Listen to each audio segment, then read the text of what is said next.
Untuk berbagi sesama dan meringankan warga kurang mampu di tengah kondisi pandemi COVID-19, warga etnis Tionghoa di Kota Banda Aceh mulai membuka warung nasi murah. Satu porsi hanya dijual dengan harga Rp3.000 saja.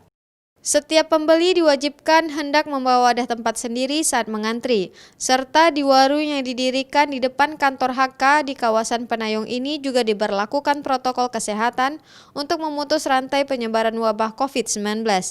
Yayasan HK Aceh setiap harinya menyediakan hingga 300 porsi nasi untuk warga kurang mampu yang ada di seputaran Penayung, Banda Aceh.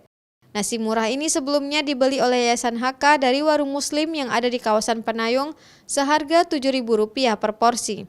Sangat membantulah masyarakat, terutama masyarakat miskin lah. Alhamdulillah murah. Oh, menunya beda nggak dengan yang di warung biasa? Sama. Sama.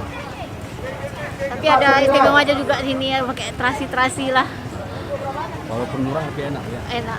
Kita belum tahu ini kapan berakhir topik ini kan, dan itu sangat meresahkan bagi kita semua, khususnya apalagi masyarakat yang kurang mampu dari segi ekonomi.